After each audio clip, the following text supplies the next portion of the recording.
How to Succeed, or Stepping Stones to Fame and Fortune, by Orison Swett Marden. Chapter 14. Courage. Quit yourselves like men. 1 Samuel 4:9. Cowards have no luck. Elizabeth Kuhlman. He has not learned the lesson of life who does not every day surmount a fear. Emerson. To dare is better than to doubt, for doubt is always grieving. 'Tis faith that finds the riddles out. The prize is for believing. Henry Burton. Walk boldly and wisely in that light thou hast. There is a hand above will help thee on. Bailey's Festus. Have hope, though clouds environ now, and gladness hides her face in scorn. Put thou the shadow from thy brow. No night but hath its morn. Our enemies are before us, exclaimed the Spartans at Thermopylae. And we are before them, was the cool reply of Leonidas.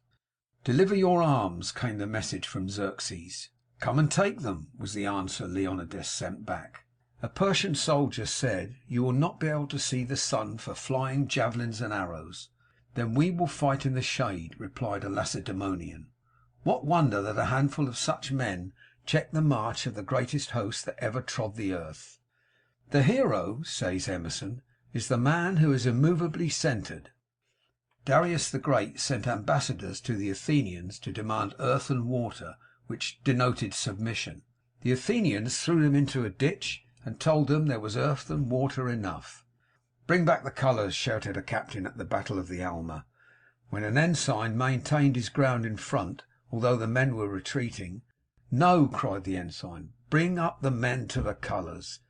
To dare, and again to dare, and without end to dare, was Danton's noble defiance to the enemies of France. Shakespeare says, he is not worthy of the honeycomb that shuns the hives because the bees have stings. It is a bad omen, said Eric the Red, when his horse slipped and fell on the way to his ship, moored on the coast of Greenland, in readiness for a voyage of discovery. Ill fortune would be mine should I dare venture now upon the sea.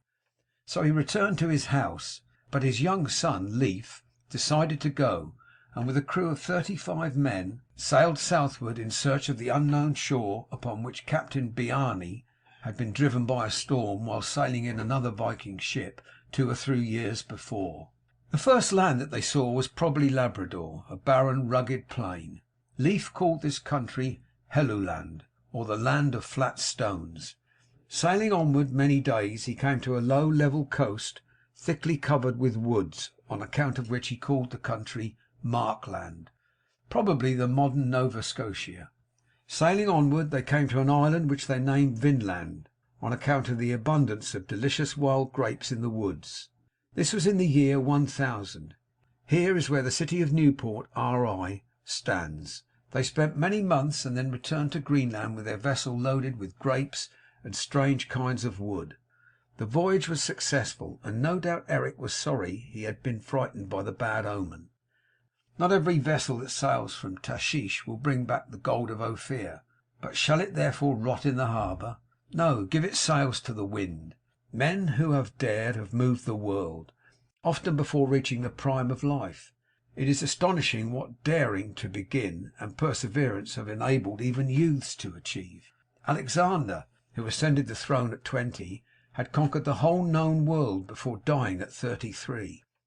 Julius Caesar captured 800 cities, conquered 300 nations, and defeated 3 million men, became a great orator and one of the greatest statesmen known, and still was a young man.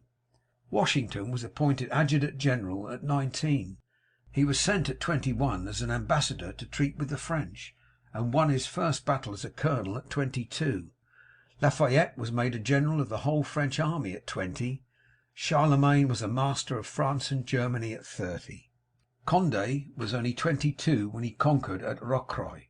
Galileo was but 18 when he saw the principle of the pendulum in the swinging lamp in the cathedral at Pisa.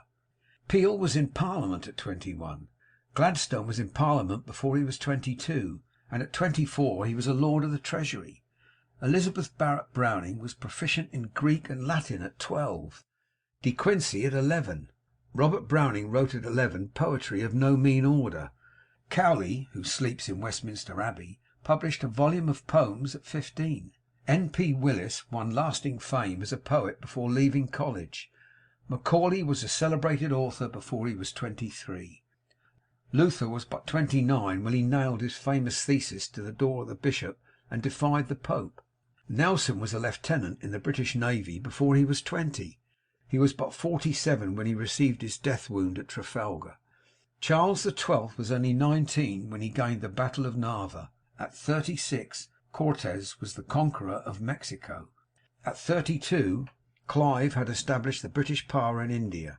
Hannibal, the greatest of military commanders, was only 30 when, at Cannae, he dealt an almost annihilating blow to the Republic of Rome. And Napoleon was only 27 when, on the plains of Italy, he outgeneralled and defeated, one after another, the veteran marshals of Austria.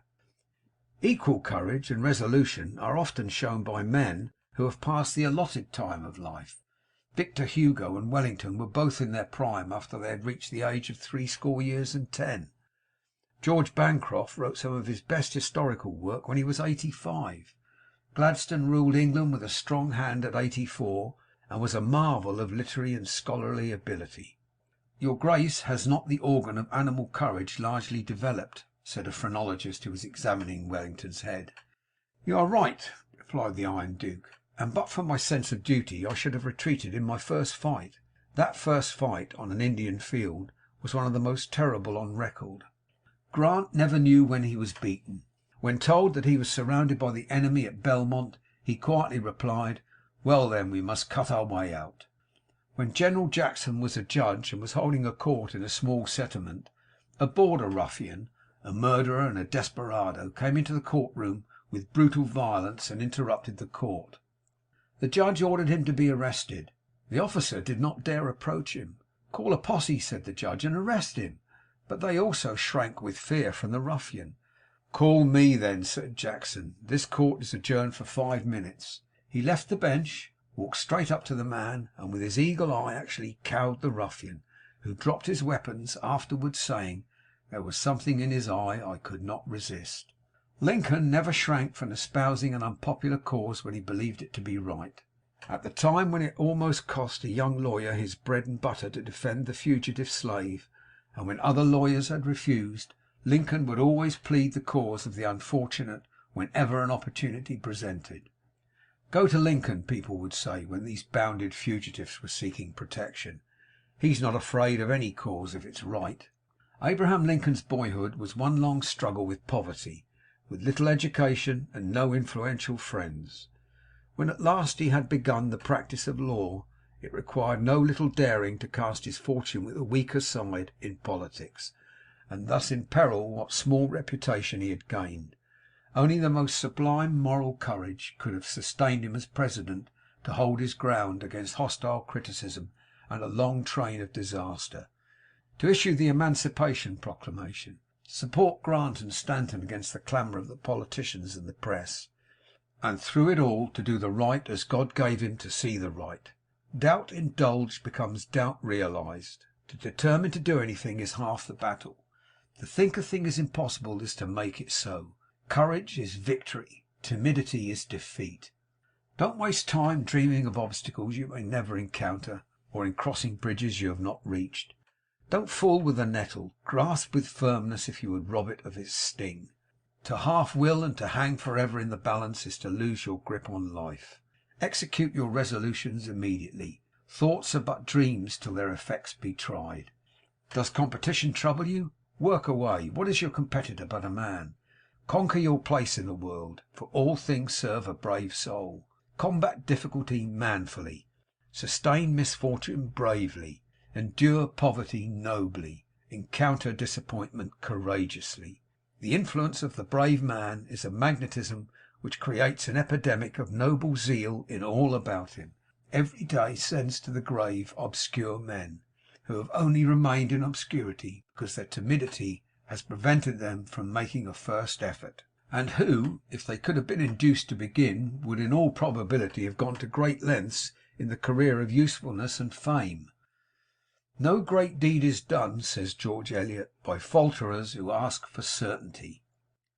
A mouse that dwelt near the abode of a great magician was kept in such constant distress by its fear of a cat, that the magician, taking pity on it, turned it into a cat itself. Immediately it began to suffer from its fear of a dog, so the magician turned it into a dog. Then it began to suffer from fear of a tiger, and the magician turned it into a tiger. Then it began to suffer from its fear of huntsmen, and the magician, in disgust, said, "Be a mouse again. As you have only the heart of a mouse, it is impossible to help you by giving you the body of a nobler animal." And the poor creature again became a mouse. Young Commodore Oliver H. Perry, not 28 years old, was entrusted with the plan to gain control of Lake Erie. With great energy Perry directed the construction of 9 ships, carrying 54 guns, and conquered Commodore Barclay, a veteran of European navies, with 6 vessels carrying 63 guns. Perry had no experience in naval battles before this. To believe a business impossible is the way to make it so. Feasible projects often miscarry through despondency, and are strangled at birth by a cowardly imagination. A ship on a lee shore stands out to sea to escape shipwreck. Shrink, and you will be despised. One of Napoleon's drummer boys won the battle of Arcola. Napoleon's little army of 14,000 men had fought 50,000 Austrians for 72 hours. The Austrians' position enabled them to sweep the bridge of Arcola, which the French had gained and which they must hold to win the battle. The drummer boy, on the shoulders of his sergeant, who swam across the river with him, beat the drum all the way across the river, and when on the opposite end of the bridge he beat his drum so vigorously that the Austrians, remembering the terrible French onslaught of the day before, fled in terror, thinking the French army was advancing upon them. Napoleon dated his great confidence in himself from this drum. The boy's heroic act was represented in stone on the front of the Pantheon of Paris. 2 days before the battle of Jena, Napoleon said, "My lads, you must not fear death. When soldiers brave death, they drive him into the enemy's ranks." Arago says in his autobiography that when he was puzzled and discouraged with difficulties he met with in his early studies in mathematics, some words he found on the waste leaf of his textbook caught his attention and interested him. He found it to be a short letter from D'Alembert to a young person disheartened like himself, and read, "Go on, sir, go on. The difficulties you meet with will resolve themselves as you advance. Proceed, and light will dawn and shine with increasing clearness on your path." That maxim, he said, was my greatest master in mathematics. Overtaken near a rocky coast by a sudden storm of great violence, the captain of a French brig gave orders to put out to sea, but in spite of all the efforts of the crew they could not steer clear of the rocks, and after struggling for a whole day they felt a violent shock accompanied by a horrible crash. The boats were lowered, but only to be swept away by the waves.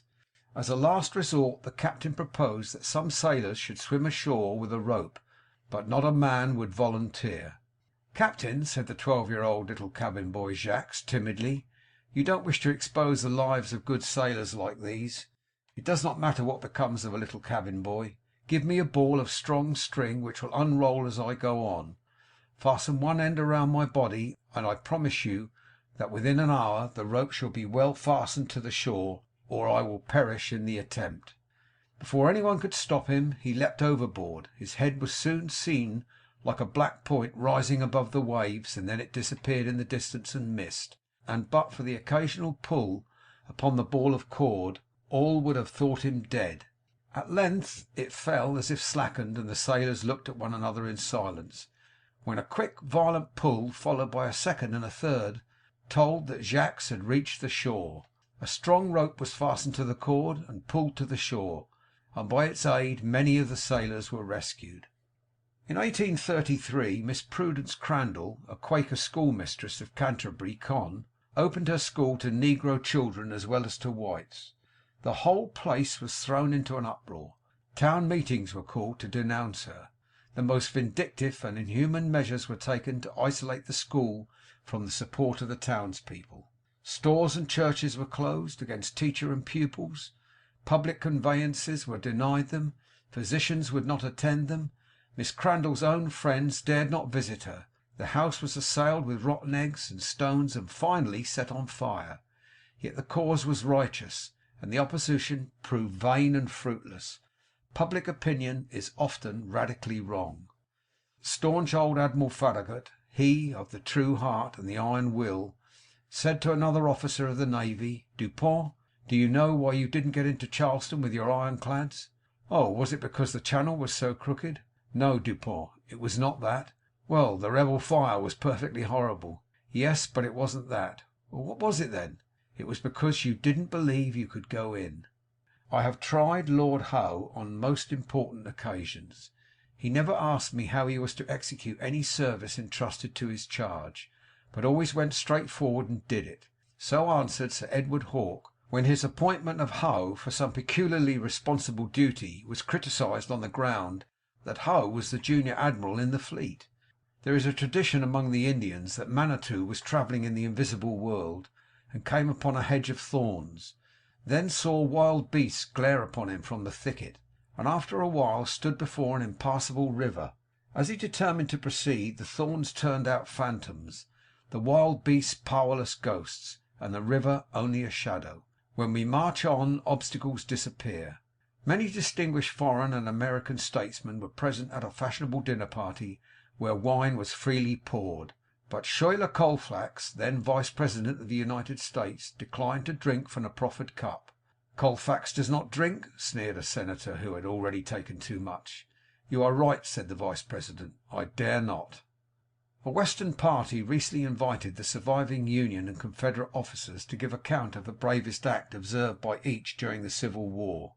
Colonel Thomas W. Higginson said that at a dinner at Beaufort, SC, where wine flowed freely and ribald jests were bandied, Dr. Minor, a slight boyish fellow who did not drink, was told that he could not go until he had drunk a toast, told a story, or sung a song. He replied, I cannot sing, but I will give a toast, although I must drink it in water. It is Our Mothers. The men were so affected and ashamed that some took him by the hand and thanked him for displaying courage greater than that required to walk up to the mouth of a cannon. When Grant was in Houston several years ago, he was given a rousing reception. Naturally hospitable and naturally inclined to like a man of Grant's make-up, the Houstonites determined to go beyond any other southern city in the way of a banquet and other manifestations of their goodwill and hospitality. They made great preparations for the dinner, the committee taking great pains to have the finest wines that could be procured for the table at night. When the time came to serve the wine, the head waiter first went to Grant. Without a word, the general quietly turned down all the glasses at his plate. This movement was a great surprise to the Texans, but they were equal to the occasion. Without a single word being spoken, every man along the line of the long tables turned his glasses down, and there was not a drop of wine taken that night. Don't be like Uriah Heep, begging everybody's pardon for taking the liberty of being in the world. There is nothing attractive in timidity, nothing lovable in fear. Both are deformities and are repulsive. Manly courage is dignified and graceful. The worst manners in the world are those of persons conscious of being beneath their position and trying to conceal it or make up for it by style. It takes courage for a young man to stand firmly erect while others are bowing and fawning for praise and power. It takes courage to wear threadbare clothes while your comrades dress in broadcloth. It takes courage to remain in honest poverty when others grow rich by fraud. It takes courage to say no squarely when those around you say yes. It takes courage to do your duty in silence and obscurity while others prosper and grow famous, although neglecting sacred obligations. It takes courage to unmask your true self, to show your blemishes to a condemning world, and to pass for what you really are. End of chapter 14.